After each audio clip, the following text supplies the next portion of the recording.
تم نے اپنا مال، اپنی جان، اپنی اولاد،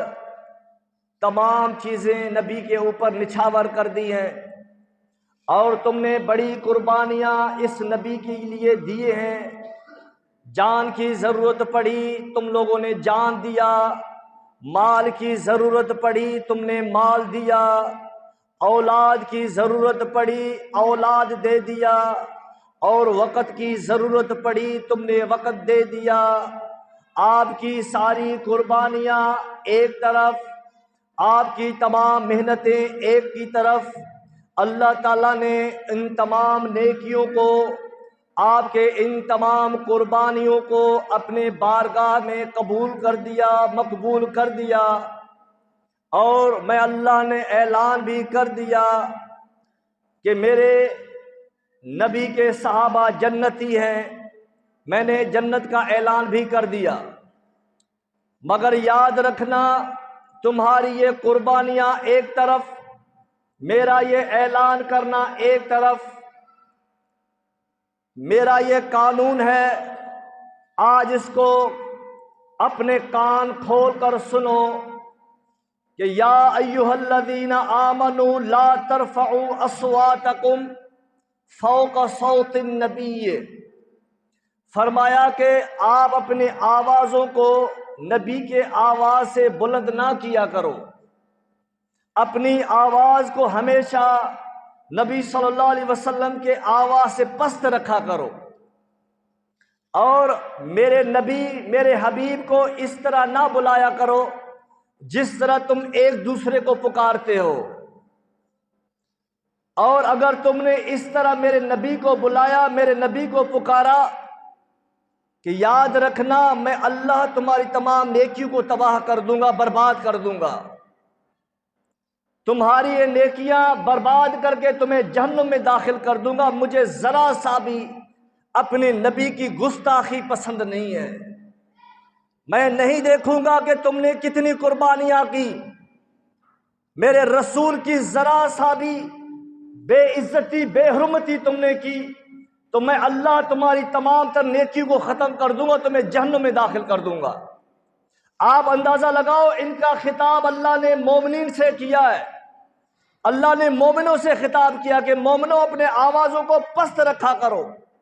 میرے نبی کے سامنے اس طرح بات نہ کیا کرو، اور میرے نبی کو اس طرح نہ پکارا کرو جس طرح تم ایک دوسرے کو پکارتے ہو۔ نبی کا رتبہ، میرے نبی کا شان، یہ کا تمام لوگوں سے اعلیٰ اور افضل ہے، ان کو اپنا طرح یعنی اپنی طرح نہیں سمجھنا۔ آپ اندازہ لگائیں کہ اسلام ہمیں یہ اجازت نہیں دیتا کہ ہم اپنے آواز کو نبی کی آواز سے اوپر کریں، تو پھر ہمیں یہ اسلام کس طرح اجازت دیتا ہے کہ ہم نبی کے دین کو چھوڑ کر، نبی کے طریقے کو چھوڑ کر کسی اور کے طریقے کو اپنائیں، کسی اور کے رائے اور قیاس کو ہم اپنائیں، اور ہم اللہ کے نبی صلی اللہ علیہ وسلم کے تعلیمات کو چھوڑ کر ہم اوروں کی تعلیمات کو اپنائیں۔ اسی طرح آپ صلی اللہ علیہ وسلم نے ہمیں اس معاملے میں بھی اکیلا نہیں چھوڑا، جاتے جاتے آپ نے، اللہ نے یہ حکم بھی دیا کہ فَاسْأَلُوا أَهْلَ الذِّكْرِ إِن كُنتُمْ لَا تَعْلَمُونَ، اگر تمہیں کسی چیز کا علم نہ ہو تو اہل علم سے پوچھا کرو، اہل علم سے پوچھا کرو، اپنی مرضی سے، اپنی ذہن سے کوئی بات اپنی زبان سے نہ کہا کرو۔ وَلَا تَقْفُ مَا لَيْسَ لَكَ بِهِ علم، جس معاملے میں تمہیں علم نہ ہو اس معاملے میں اپنا زبان نہ کھولا کرو، کہیں ایسا نہ ہو کہ تمہاری زبان سے، تمہاری ان غلط فتووں کی وجہ سے تم خود بھی گمراہ ہو جاؤ، دوسروں کو بھی گمراہ کر دو۔ یعنی اسلام ہمیں ذرا برابر بھی آگے نہیں چھوڑتا کہ ہم اپنی مرضی سے کوئی فتویٰ دے، اپنی رائے پیش کر لیں، اپنی قیاس کو پیش کر لیں۔ یہ اسلام میں سب سے بدترین عمل یہ ہے کہ اسلام کے اندر اپنی رائے اور قیاس کو ایجاد کرنا۔ صحیح بخاری کے اندر حدیث ہے، اللہ کے نبی صلی اللہ علیہ وسلم نے فرمایا اللہ تعالیٰ علم کو اس طرح نہیں اٹھائے گا زمین سے کہ اللہ تبارک و تعالیٰ علم کو اس طرح نہیں اٹھائے گا کہ لوگوں کے سینوں سے علم کو اٹھا لے، بلکہ اللہ تعالیٰ علم کو اس طرح اٹھائے گا، اللہ تعالیٰ علماء کو موت دے گا، علماء کو موت دے گا۔ جب علماء ختم ہو جائیں گے، مر جائیں گے، تو باقی زمین پر جاہل رہیں گے۔ جب جاہل رہیں گے تو لوگ اپنے ان جاہلوں کو اپنا سردار بنا دیں گے، ان کو اپنا مفتی بنا دیں گے، اور ہر معاملے میں ان سے فیصلے کروائیں گے۔ پھر وہ جاہل سردار جن کو انہوں نے سردار بنایا،